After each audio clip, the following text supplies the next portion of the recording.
సంక్షేమ పథకాల లబ్ధిదారుల ఎంపిక కోసం పెట్టిన గ్రామ సభలు గడ్బిడ్ సభలు అయిపోయినాయి కదా నోళ్ళ యాడ చూడు లొల్లి పంచాదులే మోపైతున్నాయి. గ్రామ సభలకు పోయిన ఆఫీసర్లు జనాలకు సర్ది చెప్పలేక నెత్తి నొప్పొస్తుందట. ఇక లిస్టుల పేరు రానోళ్ళేమో కాంగ్రెస్ లీడర్ల మీద ఆఫీసర్ల మీద ఎత్తి 7 దోషుల మన్ను పోస్తుర్రు. బోనస్గా శాపనార్థాలు కూడా పెడుతుర్రు. ఎన్ని మాటల సర్వేలు చేస్తారు, ఎన్ని మాటల దరఖాస్తులు తీసుకుంటారు, ఎంతగానో తిప్పించుకుంటారు. అంతా తిప్పించుకొని కొందరికి ఇచ్చి ఇంకొందరికి ఎందుకు ఎగనామం పెడుతుర్రు అని గ్రామ సభల్లా జనమంతా జంగులేపుతుర్రట. రేషన్ కార్డులు, రైతు భరోసా, ఇందిరమ్మ ఇండ్ల వంటి పథకాల లబ్ధిదారుల ఎంపిక కోసం గ్రామ సభలు వెడితే మొత్తం ఏడికాడ గడబిడనే అవుతున్నది కదా. లిస్టుల మా పేర్లు ఎందుకు లేవని పేర్లు లేనోళ్ళంతా గరం అవుతున్నారు. ఈ రంగారెడ్డి జిల్లా కొత్తూరు మండలం మల్లాపూర్ కాడ అయితే లిస్టుల పేరు లేదని మండిన ఓ మనిషి ఏకంగా ఆఫీసర్ల చేతులున్న పేపర్లను ఎత్తుకొని పరారైపోయాడు. లిస్టును పిట్టెత్తుకపోయినట్టు ఎత్తుకపోయే వరకు ఆఫీసర్లు నెత్తులు పట్టుకొని కూర్చున్నారు. పొద్దుగాలు వచ్చినా మాకేంది గోస అనుకుంటా నిట్టూరుస్తున్నారు పాపం. అటు ఖమ్మం జిల్లా కొనిచెర్ల మండలం సిద్దిగునగర్లనేమో జనాలంతా తిరగబడ్డారు. గ్రామ సభ కోసం వేసిన టెంటును 7 కాడ పీకేసిర్రు.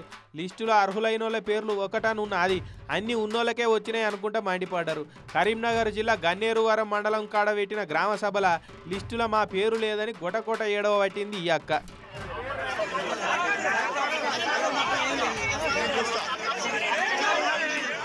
ఇక అటు భువనగిరి మండలం అనంతారం కాడ పెట్టిన గ్రామ సభలో ఎమ్మెల్యే కుంభం అనిల్ అన్నకు అడ్డం తిరిగిరు జనాలు.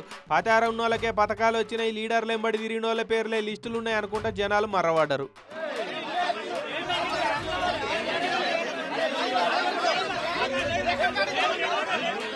ఇక అటు సూర్యాపేట జిల్లా మునగాల మండలం రేపాల కాడ కూడా పెట్టిన గ్రామ సభలో కూడా గదే సీన్ రిపీట్ అయింది. మాకెందుకు రేషన్ కార్డులు ఇయ్యరు, ఏడాది కింద దరఖాస్తులు తీసుకున్నారు, మళ్ళీ దరఖాస్తులు ఇవ్వమన్నారు, ఇచ్చినాక లిస్టు గిస్టు అని చెప్పి మళ్ళీ ఎగనామం పెడతారని గట్టిగానే ఆఫీసర్లను అరుచుకున్నారు.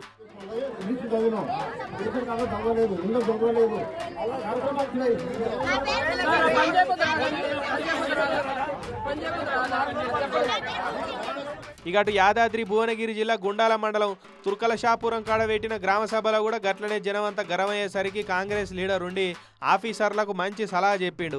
మీరు చక్కగా ఎవరి పేరు బయటకు చెప్పకూరి, లిస్టు బయట పెడితే మాకు భూమి లేదు, ఇల్లు లేదని అందరు లొల్లి మోపి చేస్తున్నారు, అందుకే సపోర్ట్ చేయక ఉండురు అని మంచి సలహా ఇచ్చిండు, ఉద్దర సలహా. అసలుంటప్పుడు నేను అనేది ఒకటే సార్, నేను గవర్నమెంట్ దీంట్లో బదనం కాకుండా చూడవలసిన భర్త మనది ఒకటి. ఆ లిస్ట్ అనేది బయట పెట్టకుండా చదవకుండా మరి గ్రామ సభలు పెట్టిందే మందిలో చదివి కిరికిరి లేకుండా పారదర్శకంగా అందరికి పథకాలు అందాలనే కదా. సీక్రెట్ గా లిస్టులు లబ్ధిదారులను ఎంపిక చేసేదానికి సభలేందుకు, మీటింగులు ఎందుకు? చక్కగా పార్టీ ఆఫీసులో కూర్చొని మనోళ్ళ పేర్లు రాసి మంది పార్టీలు ఎంబడి తిరిగేటోళ్ళకు మొండిచేయి చూపిస్తే అయిపోతుంది కదా. గింతోడి దానికి అంతరార్థాంతం ఎందుకని అంటున్నారు ఇవన్నీ చూస్తున్నోళ్ళు. కానీ మంత్రి ఉత్తమ్ సార్ ఏమో రేషన్ కార్డులు అనేటి ఇవాళ దరఖాస్తు చేసుకున్న ఇస్తాం, దానికి ఏం టైం లిమిట్ లేదని చెప్తున్నాడు.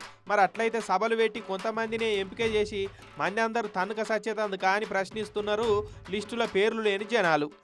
సమగ్ర విచారణ జరిపించి అందరూ ఎక్కడ మళ్ళీ రిసర్వ్ పెట్టి యాక్సెప్ట్ చేయాలి.